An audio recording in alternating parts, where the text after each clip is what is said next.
Horas, jumpa kembali bersama kami, podcast HKBP Serang, yang pada tahun 2023 ini akan memulai podcastnya yang pertama.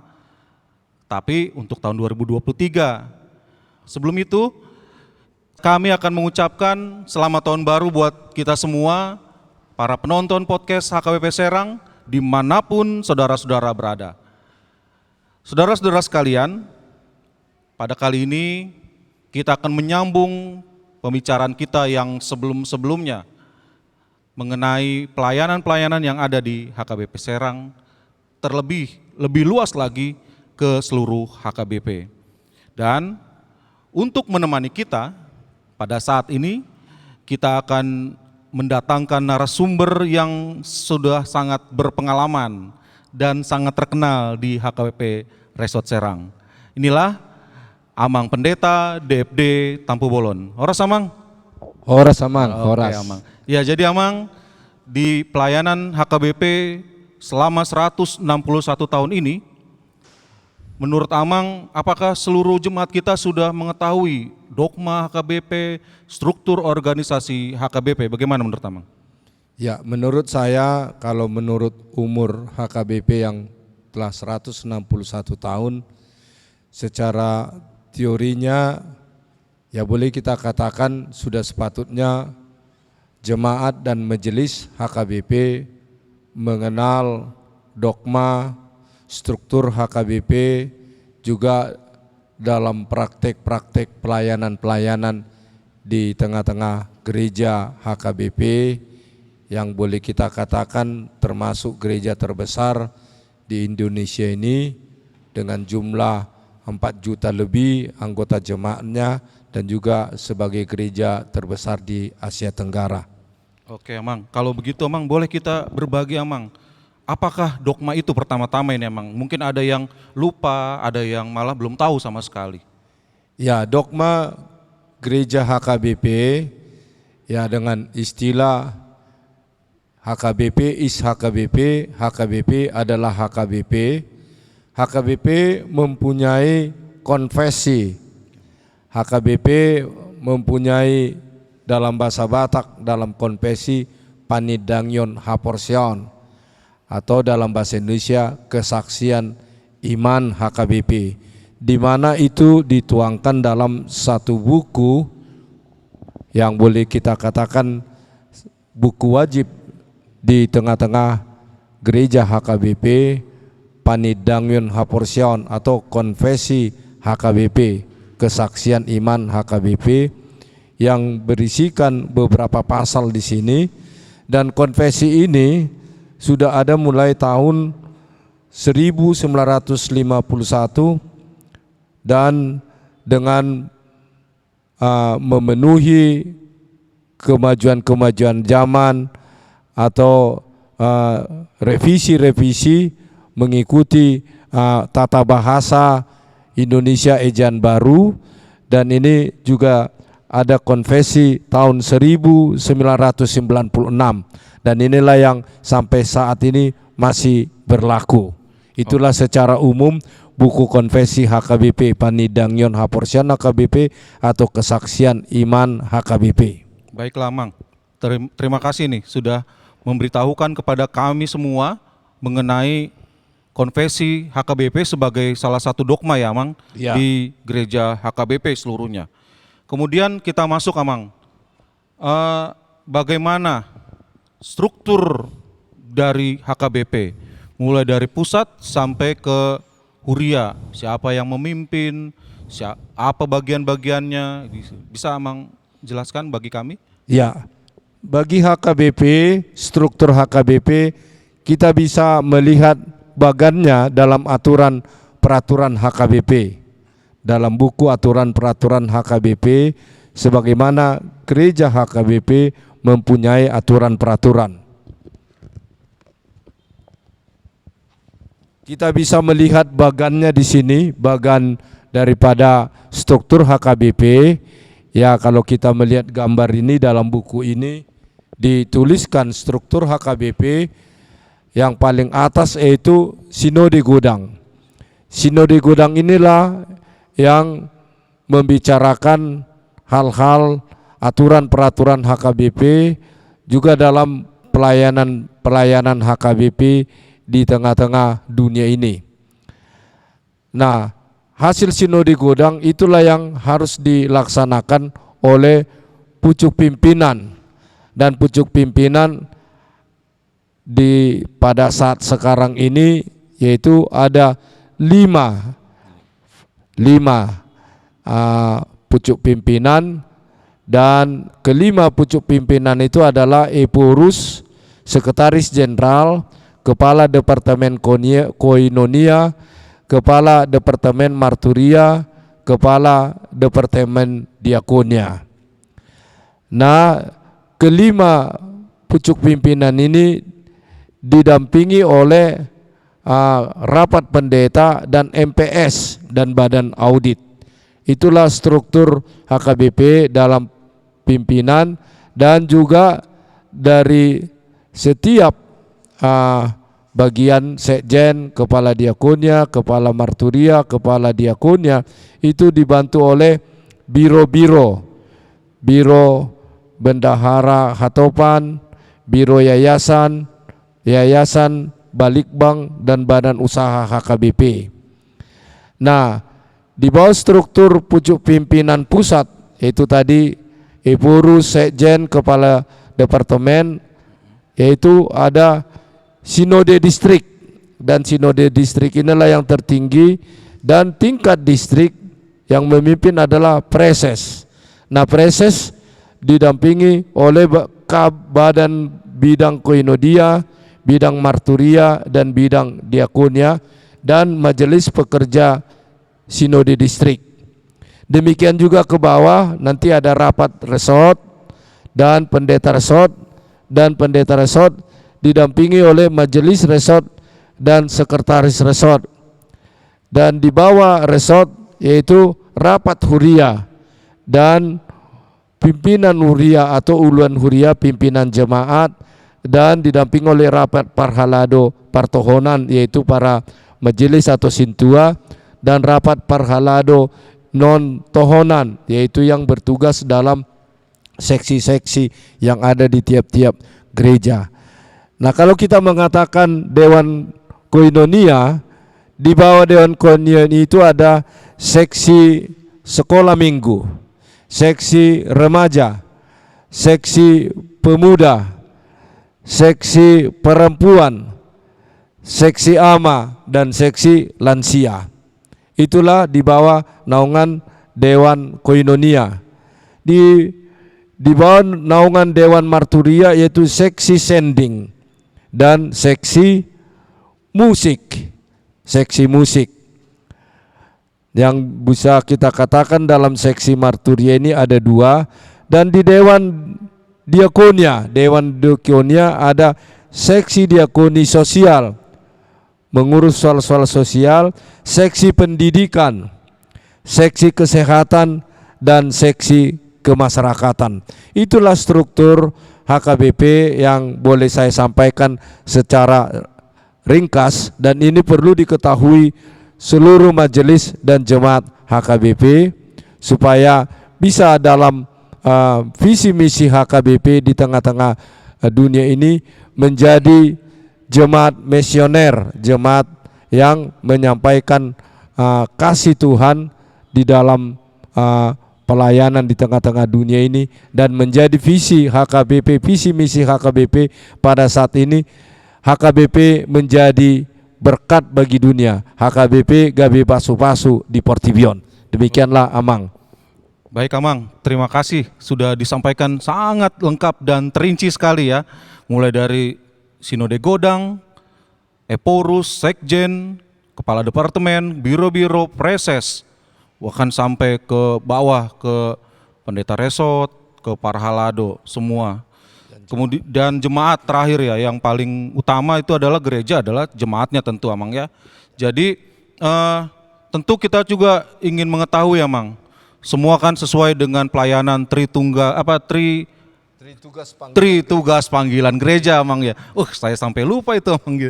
Padahal harusnya jangan lupa ya kan, kita sebagai gereja harus tahu bahwa Tritugas panggilan gereja, koinonia, bersekutu, itu juga ada dewannya, departemennya, marturia, menyebarluaskan ya, bersaksi, kemudian diakonia, gitu Amang. Jadi tugas panggilan gereja itu terakomodir semuanya di gereja HKBP, gitu Amang ya. Ya. Jadi bisa saya terangkan sedikit secara singkat, tugas panggilan gereja yaitu koinonia, yang berarti persauran dalam bahasa Batak, bahasa Indonesia persekutuan, bahwa dalam koinonia itu bagaimana persekutuan kita dengan Allah melalui ibadah yang kita laksanakan, baik itu dengan membaca Alkitab, berdoa, bernyanyi, melakukan ibadah-ibadah di gereja, baik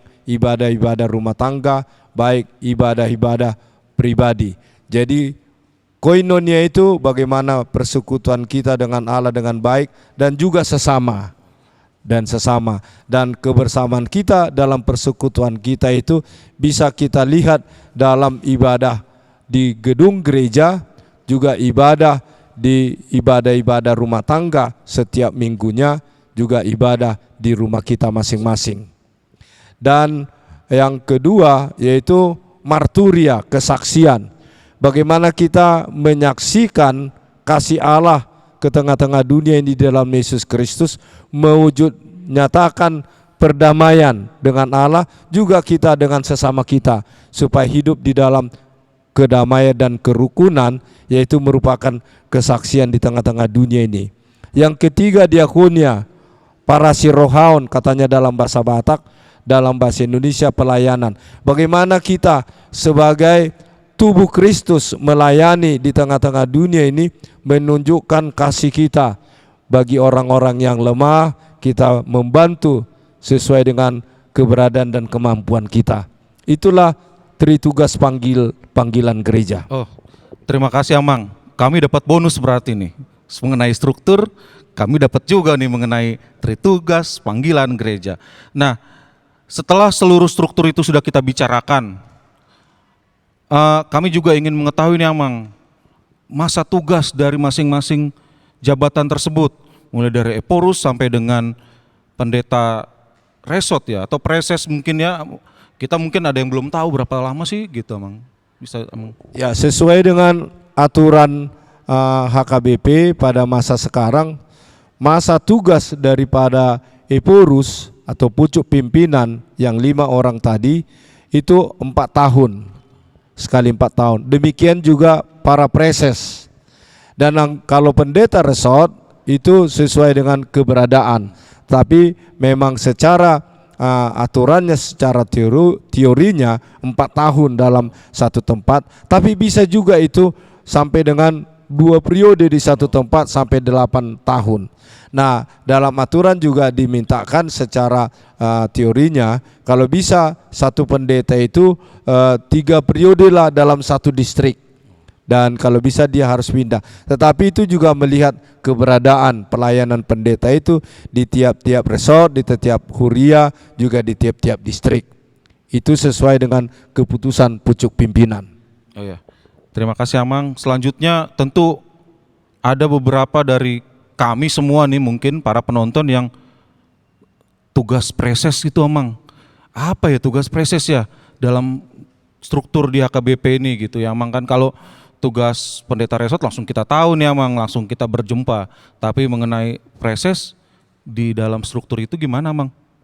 Ya, preses adalah sebagai tangan pusat di tiap-tiap distrik, dan preseslah menjabarkan dan melaksanakan keputusan sinode Godang. Dan preses juga sebagai pimpinan di tiap distrik, pimpinan resort-resort. Nah, preses ini melaksanakan amanat dari keputusan sinode Godang, dan itu yang dijabarkan preses kepada tiap-tiap resort, sehingga resort juga melaksanakan itu sesuai apa yang telah diputuskan oleh sinode Godang. Program kerja HKBP juga anggaran yang telah ditetapkan HKBP. Oh, oke. Ya Mang, bagian-bagian tadi sudah disampaikan ya, departemen, tapi apakah nih Amang ya sama nih tugasnya kepala departemen dan malah apa namanya di bawah itu ada apa tadi Amang, di bawah preses itu ya kan ada Kepala bidang. kepala bidang itu sama nggak Amang tugas-tugasnya? Ya, kepala bidang itu untuk membantu preses melaksanakan keputusan sinodi Godang sesuai dengan tri tugas panggilan gereja tadi. Ada bidang koinonia, ada bidang marturia, ada bidang diakonia. Oke, berarti hampir sama lah ya sebenarnya ya. Ya. Karena memang tugasnya ya sama, yang marturia tentu bagaimana itu sudah ada terjabarkan dalam tugas-tugasnya. Selanjutnya Mang, mungkin nih ada beberapa juga nih dari kita nih, sermon. Ya. Apa sih sermon itu? Kok ngomong-ngomong mau kemana? Mau sermon? Nggak tahu ngejelasinnya misalnya. Ketika ada yang tanya, sermon itu apa gitu. Nah sekarang nih Amang saatnya nih. Boleh nggak Amang berbagi nih Amang, sermon itu apa sih Amang? Biar ruas tahu, terus siapa ini yang mendengarkan juga tahu. Ya, sermon itu dari kata benda khotbah, takblik juga merupakan pengajaran. Jadi sermon itu dari kata bendanya khotbah, sermon artinya khotbah, kata benda khotbah, tetapi juga sermon itu juga berkhotbah, dalam kata kerjanya berkhotbah. Nah, dalam sermon itu juga merupakan wejangan atau tuntunan, juga nasihat di dalam sermon itu. Itulah sebabnya di HKBP dalam setiap minggu diadakan sermon. Kalau di tingkat huria namanya sermon huria. Kalau di tingkat resort, sermon resort. Kalau di tingkat distrik, sermon distrik. Semua sermon ini adalah menyangkut dari membicarakan khotbah. Nah, secara tradisionalnya kalau dikatakan sermon atau sermon tentu membahas khotbah. Khotbah apa saja yang dibahas di situ? Bisa khotbah di gereja, bisa khotbah di ibadah-ibadah rumah tangga. Jadi umumnya yang dua inilah yang dibicarakan dalam sermon. Tetapi tidak hanya membicarakan firman Tuhan tentang khotbah di gereja dan di ibadah rumah tangga, tetapi sermon juga merupakan tuntunan dan bimbingan dari pimpinan jemaat kepada para majelis yang akan dilaksanakan kegiatan-kegiatan di gereja itu selama seminggu ke depan. Jadi disitulah dibicarakan program kerja gereja itu, juga anggaran gereja itu, juga bimbingan-bimbingan. Kalau ada yang sakit, ada yang harus dikunjungi, dibimbing, mungkin karena ada sesuatu mereka malas ke gereja, malas ke pertanyaan. Nah, dalam sermon itulah dibicarakan pimpinan jemaatnya kepada para majelisnya kalau di tingkat jemaat, dan kalau tingkat resort, pendeta resort membimbing para majelisnya untuk melaksanakan apa yang perlu dilaksanakan dalam program-program resort.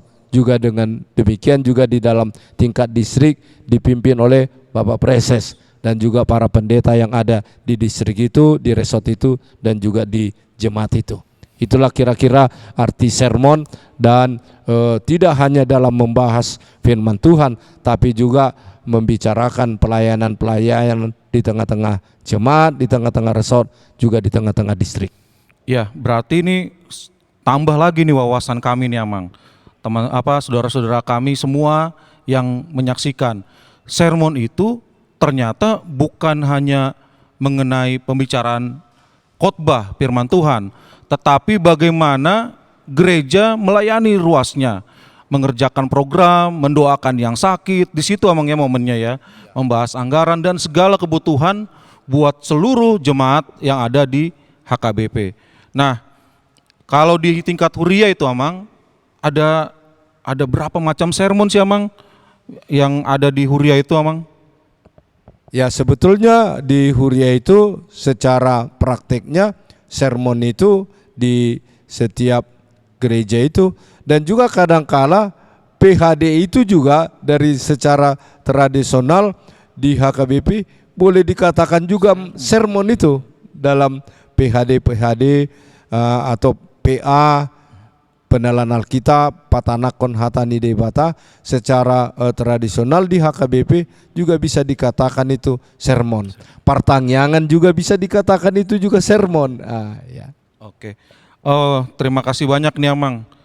Dari pertemuan kita saat ini, pembicaraan kita saat ini, tentu kita sudah bertambah kembali wawasan lebih luas lagi mengenai dogma. Itu adalah kepercayaan kita, ada bagiannya adalah konfesi di HKBP, kemudian struktur, kemudian sermon, kemudian apa tugas-tugasnya, dan yang paling penting adalah gereja HKBP is HKBP, HKBP selalu. Dan pernah saya dengar semboyannya, lahir di HKBP, kalau bisa pun harus mati di HKBP. Katanya begitu, segitu patriotiknya jemaat HKBP Amang. Jadi terima kasih Amang atas pemberitahuannya kepada kami. Dan mungkin nih Amang ya, sebelum kita mengakhiri, apakah Amang ada statement closing untuk seluruh jemaat yang ada menyaksikan pada saat ini gitu Amang. Silakan Amang mengenai. Ya, terima kasih kepada Amang Sintua Manurung sebagai sekretaris Huria HKBP Serang, Resort Serang. Memang pembicaraan ini sangat umum dan boleh kita katakan yang kita bicarakan ini masih secara sederhana, tapi melalui pertemuan ini kita hendak disadarkan seluruh jemaat HKBP maupun majelis perlunya sebetulnya kita harus mengetahui aturan peraturan HKBP, konfesi HKBP, dan juga satu lagi RPP, Ruh Parmahanion Pamicangon, atau dalam bahasa Indonesia siasat gereja, di mana juga RPP ini masih dalam bahasa Batak, belum diterjemahkan ke bahasa Indonesia. Jadi dengan pertemuan ini kita semakin dibuka, diperkaya, supaya kita setiap anggota jemaat sebaiknya memperoleh atau mempunyai buku yang 3 ini menjadi bekal kita, supaya kita semakin mengenal dan menyadari Huria Kristen Batak Protestan, dan kita dipanggil seperti tadi 3 tugas panggilan gereja itu mungkin semakin bersinar, semakin terang, dan semakin bersemangat kita untuk menyatakan kasih Allah di tengah-tengah dunia ini. Oke Amang, terima kasih atas wejangan, terima kasih atas bagian cerita, bagian ilmu yang sudah Amang sampaikan pada kami semua. Dan untuk seluruh saudara-saudara kami yang menyaksikan podcast ini, kami mengucapkan terima kasih atas perhatiannya. Kemudian jangan lupa kita bisa bertemu kembali dalam podcast-podcast selanjutnya. Kiranya Tuhan selalu memberkati kita semua dalam segala kegiatan kita. Saya Sintua Marco Manurung yang sudah mendampingi Anda pada saat ini mengucapkan Horas.